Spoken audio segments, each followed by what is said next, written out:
കർത്താവിൻ്റെ പരിശുദ്ധമായ നാമം വാഴ്ത്തപ്പെടുമാറാകട്ടെ. അനുഗ്രഹിക്കപ്പെട്ട ഈ നല്ല പ്രഭാതത്തിനായിട്ട് കർത്താവിന് സ്തോത്രം ചെയ്യുന്നു. ഈ പ്രഭാത സന്ദേശം കേൾക്കുന്ന എല്ലാ പ്രിയപ്പെട്ടവർക്കും വീണ്ടും വരുന്നവനായ ക്രിസ്തയേശുവിൻ്റെ നാമത്തിൽ എൻ്റെ പ്രഭാത വന്ദനങ്ങളെ ഈ നിമിഷം ഓർപ്പിക്കട്ടെ. സങ്കീർത്തനങ്ങൾ 92 അതിൻ്റെ 7-ാമത് വാക്യം. ദുഷ്ടന്മാർ പുല്ലുപോലെ മുളയ്ക്കുന്നതും നീതികേട് പ്രവർത്തിക്കുന്നവരൊക്കെയും തഴയ്ക്കുന്നതും എന്നേക്കും നശിച്ചു പോകേണ്ടതിനാകുന്നു. ഈ വാക്യങ്ങൾക്കാണ് ദൈവത്തിന് സ്തോത്രം ചെയ്യുന്നു. ശബത്ത് നാളിന് വേണ്ടി ക്രമീകരിക്കപ്പെട്ട ഒരു സങ്കീർത്തനമാണ് 92-ാം സങ്കീർത്തനം.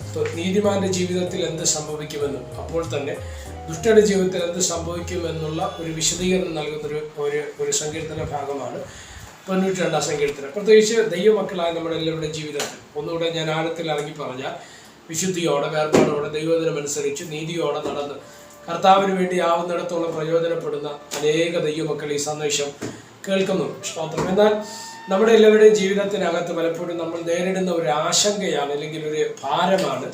സ്തോത്രം. ദുഷ്ടത്തരം പ്രവർത്തിക്കുന്ന, അനീതി ചെയ്യുന്ന, കള്ളത്തരം പ്രവർത്തിക്കുന്ന, ദൈവവചനത്തിന് വിരുദ്ധമായി പ്രവർത്തിക്കുന്ന, ഇല്ലെങ്കിൽ സ്തോത്രം ഒരു രാഷ്ട്രീയ നിലവാരം പോലെ സ്തോത്രം ആത്മീക ജീവിതത്തെ കൊണ്ടുപോകുന്ന അനേക വ്യക്തികൾ, അനേക സമൂഹങ്ങൾ ഇന്ന് നമ്മുടെ ഇടയിലുമുണ്ട്, അല്ലേ?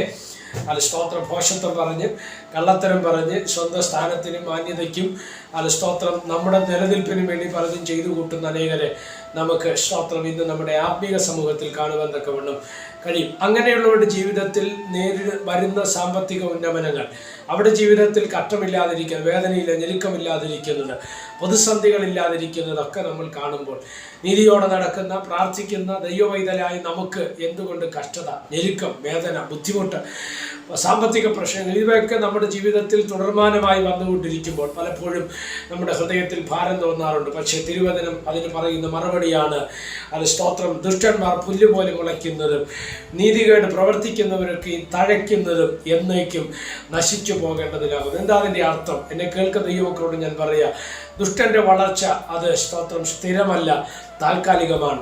നീതികേട് പ്രവർത്തിക്കുന്നവർ തഴയ്ക്കുന്നത് സ്ഥിരമല്ല, താൽക്കാലികമാണ്. വേദപുസ്തകം പഠിക്കുമ്പോൾ അങ്ങനെയൊക്കെ വളർന്നു വന്ന അനേകം നമുക്ക് കാണുവാൻ തക്കവണ്ണം കഴിയുന്ന അങ്ങനെയുള്ളവരെല്ലാം തകർന്നു പോയതായിട്ട് നമ്മൾ വായിക്കുന്നുണ്ട്. ഹെരോദ രാജാവിനെ കുറിച്ച് പറയുന്നത് തന്നെത്താൻ പ്രൈസല മഹാനാണെന്ന് കാണിക്കാൻ വേണ്ടിയുള്ള തരത്തിൽ മൂവ്മെന്റ്സുകൾ നടത്തുമ്പോൾ സ്തോത്രം അദ്ദേഹത്തെ ഒരു പുഴുതൊട്ട് അദ്ദേഹം കൃമിക്ക് ഇരയായി മരിക്കുന്നതായിട്ട് നമ്മൾ വായിക്കപ്പെടുന്നുണ്ട്, അല്ലേ? സ്തോത്ര തിരുവചനം ശ്രദ്ധിക്കുമ്പോൾ നെബൂഖദ്നേസർ രാജാവ്, ഞാൻ ഉണ്ടാക്കിയതാണ് ഈ രാജ്യം, എൻ്റെ സമ്പത്ത് കൊണ്ടാണ്, എൻ്റെ കഴിവ് കൊണ്ടാണെന്നുള്ള ചിന്ത സ്തോത്രം ഹല്ലേലൂയ നെബൂഖദ്നേസർ രാജാവിന്റെ ഹൃദയത്തിനകത്തേക്ക് വരുമ്പോൾ കാളയെ പോലെ പുല്ല് തീറ്റിച്ച് സ്തോത്രം ഹല്ലേലൂയ ഒരു ദൈവപ്രവൃത്തി അവിടെ നെബൂഖദ്നേസർ രാജാവിന്റെ ജീവിതത്തിൽ വെളിപ്പെട്ട് വരുന്നത് എല്ലാറ്റിനേക്കാൾ ഉപരി നമുക്കറിയാം. പിശാച് അല്ലെങ്കിൽ ലൂസിഫർ ദൈവത്തോടൊപ്പം ഇരുന്ന ദൈവദൂതന്മാരുടെ ഗണത്തിൽ ഏറ്റവും തലവനായിരുന്ന ലൂസിഫർ സ്തോത്രം അത്യുന്നതന്റെ മേൽ അത്യുന്നതിനോട് ചേർന്നിരിക്കും,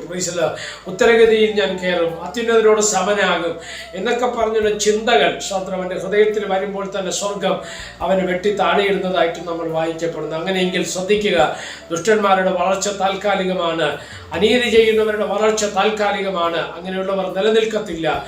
സ്തോത്രം. അതുകൊണ്ട് എന്നെ കേൾക്കുന്ന ദൈവമക്കളോട് ഞാൻ പറയാ, നീതിയോടെ നിൽക്കുന്ന നിനക്ക് ഇന്നല്ലെങ്കിൽ നാളെ ഒരു പ്രതിഫലം ഉണ്ട് നിശ്ചയം. അതുകൊണ്ട് പ്രാർത്ഥിക്കുക, ദൈവത്തിൽ ആശ്രയിക്കുക, ദൈവഹിതപ്രകാരം മുന്നോട്ട് പോകുക, കർത്താവിൻ്റെ മുഖത്തേക്ക് നോക്കുക. ദൈവം നമ്മുടെ ജീവിതത്തിൽ അത്ഭുതങ്ങളെ ചെയ്യുവാൻ തക്കവണ്ണം ഇടവരും.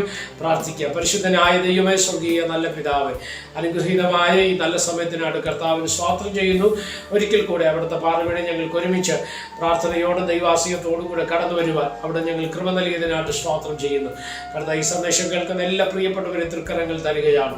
അവിടെ ചെറുകടിയിൽ മറച്ചാട്ട് മഹത്വം അങ്ങേക്ക് യേശു കർത്താവിന്റെ നാമത്തിൽ പ്രാർത്ഥനകളെ കേൾക്കണം. സ്വർഗീയ നല്ല പിതാവേ, ആമേൻ. എല്ലാവരെയും ദൈവം അനുഗ്രഹിക്കട്ടെ. God bless you.